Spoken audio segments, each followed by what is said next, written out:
Good evening दोस्तों, मैं अपने चैनल एग्ज़ाम कुंड में आपका स्वागत करता हूं। और आज हम बात करेंगे साइंस के मोस्ट इम्पॉर्टेंट क्वेश्चंस के बारे में, जो कि सभी एग्ज़ामों के लिए मोस्ट इम्पॉर्टेंट रहेगी। ठीक है, तो चलिए आज हम बिना लेट किए हुए क्वेश्चन को शुरू करेंगे और ये क्वेश्चन के जो सारे के सारे जो क्वेश्चन मोस्ट इम्पॉर्टेंट है उसके बारे में डिस्कस करते हैं।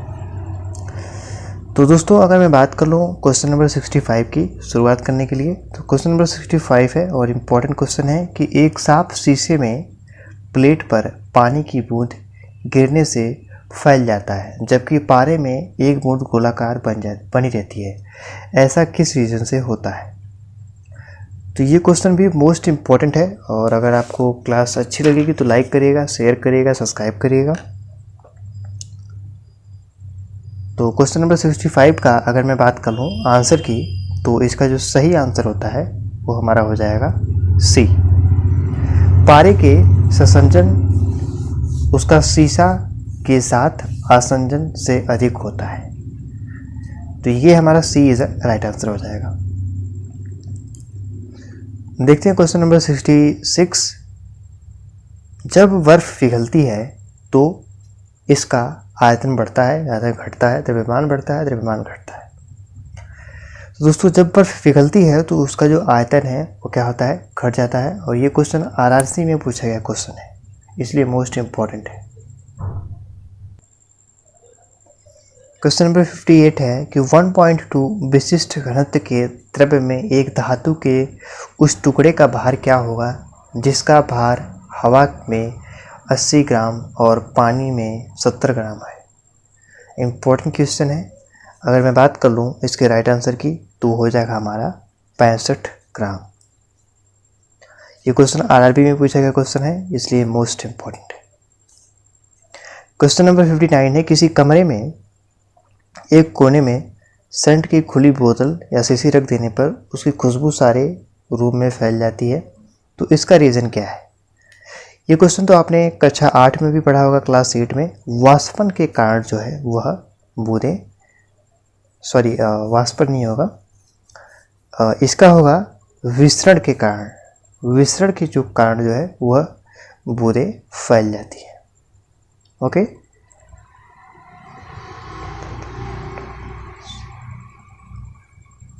और इसका जैसा कि मैंने आपको बताया था, इसका जो है 62 हो जाएगा।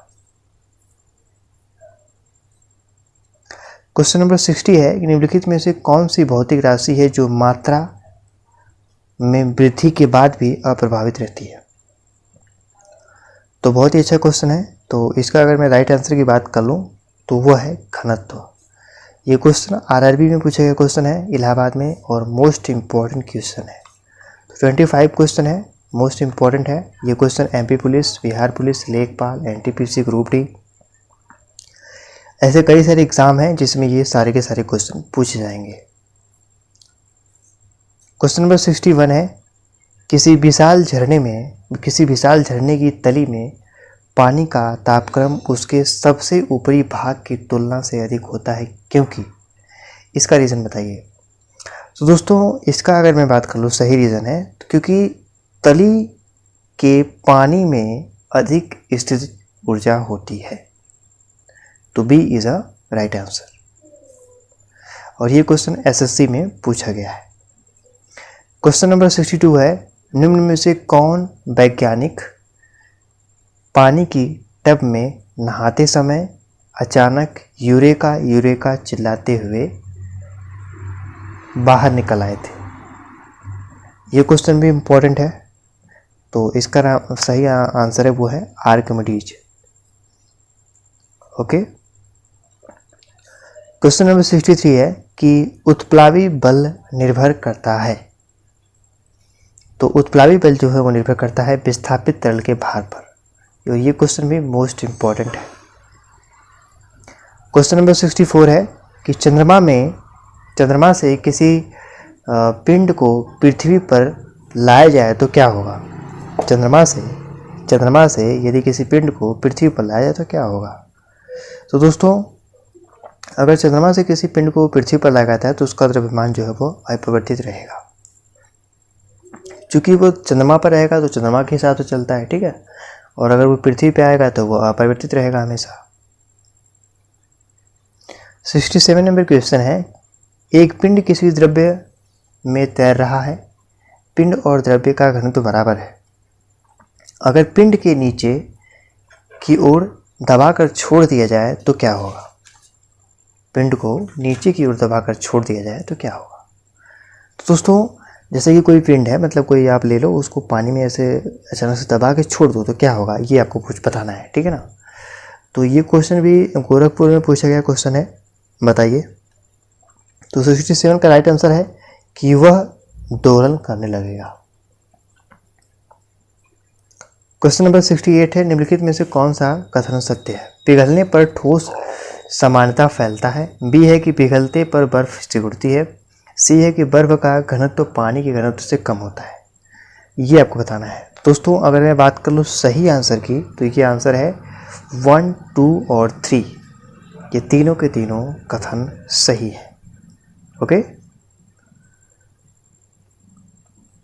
क्वेश्चन नंबर 69 है, पानी से निकलने पर शेविंग ब्रश में बाल आपस में चिपके रह जाते हैं, इसका क्या रीज़न है?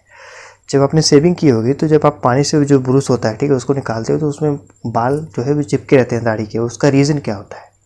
सिंपल है, उसका रीज़न होता है पृष्ठ तनाव। पृष्ठ तनाव के कारण ही जो बूंद होती है वह गोल होती है। ओके। क्वेश्चन नंबर 70 है कि वैसलीन लेपित सुई क्षैतिज स्थिति में जल पृष्ठ पर धीरे धीरे से डुबोई जाती है, वह तैरती हुई प्रतीत होती है। यह घटना का उदाहरण है। बहुत ही अच्छा क्वेश्चन है। देखिए जैसे कि आप कोई लोहा अगर डालोगे तो डूब जाएगा, लेकिन जो सुई होती है वह, ठीक है, वैसलीन लेपित होती है, वो तैरती है। ऐसा क्यों? तो दोस्तों उसका जो पृष्ठ तनाव के कारण जो है वह तैरती है। ओके। और ये क्वेश्चन आरआरबी चेन्नई में पूछा गया क्वेश्चन है, मोस्ट इम्पॉर्टेंट है। और अगर मैं एक बात बता दूं कि अगर आप इन साइंस क्वेश्चंस जो मैं करवाता हूं, लगभग 25 क्वेश्चन आपके होते हैं। और जब लास्ट चैप्टर होता है तो उसमें जैसे कि लास्ट जो क्लास होती है उसमें जितने क्वेश्चन बचे थे मैं करवा देता हूं। तो अगर मैं बात कर लूँ कि क्वेश्चंस के बारे में, तो ये लगभग एनटीपीसी, ग्रुप डी, लेखपाल और आरआरबी, यूपीएसआई और ऐसे कई सारे एग्ज़ाम हैं जो गवर्नमेंट एग्ज़ाम होते हैं, ठीक है ना। उसमें ये 25 क्वेश्चन जो मैं करवाता हूँ उसमें से कई सारे क्वेश्चन आ चुके हैं और आएंगे भी। तो इसलिए आप इस क्लास को लेना मत भूलिएगा और जितना हो सके उतना शेयर करिएगा। चलिए क्वेश्चन नंबर 71 की तरफ चलते हैं। 70 नंबर 1 क्वेश्चन है कि वायु में प्रचक्री क्रिकेट बॉल के दोलन की व्याख्या की जा सकती है। इम्पॉर्टेंट है। तो मैं इसका अगर राइट आंसर की बात कर लूँ तो इसका जो सही आंसर है वो हो जाएगा हमारा ए, बर्नौली के प्रमेय के आधार पर। ओके। और ये क्वेश्चन भी आरआरबी में पूछा गया क्वेश्चन है, इम्पॉर्टेंट है। देखिए क्वेश्चन इसी तरीके से पूछे जाते हैं, ठीक है ना। तो अगर आप सोचेंगे कि हल्का हल्का क्वेश्चन पूछेगा तो आपकी ये भूल है। तो जो भी क्वेश्चन मैं बताता हूँ उसको नोट डाउन करिएगा और रात को सोते टाइम एक बार देख लिया करिए। क्वेश्चन नंबर 72 है कि अगर किसी झील के तल से ऊपर आते बुलबुले के आयतन में वृद्धि होती है तो उस बुलबुले पर लगने वाला दाब क्या होता है, ठीक है ना। तो उस पर लगने वाला जो दाब होता है दोस्तों वो क्या होता है? कम होता है, कम होगा। और ये क्वेश्चन भी कहाँ पूछा गया है? आरआरबी में, मतलब रेलवे में पूछा गया क्वेश्चन है, इंपॉर्टेंट है। क्वेश्चन नंबर 73, चित्र में हाइड्रोलिक प्रेस का साधारण स्वरूप दर्शाया गया है। इन दोनों किनारे वृत्ताकार परिच्छेद में संकुचित किनारे पर 20 किलोग्राम भार टिकाने के लिए कितना भार आवश्यक, जैसा चित्र में दर्शाया गया है। तो बताइए, मैं आपको चित्र दिखा देता हूँ। ये देखिए चित्र है, ठीक है ना। अब ये आपको बताना है। तो अगर मैं बात कर लूँ इसके राइट आंसर की, तो इसका जो हमारा राइट आंसर है वो हो जाएगा हमारा 5 किलोग्राम।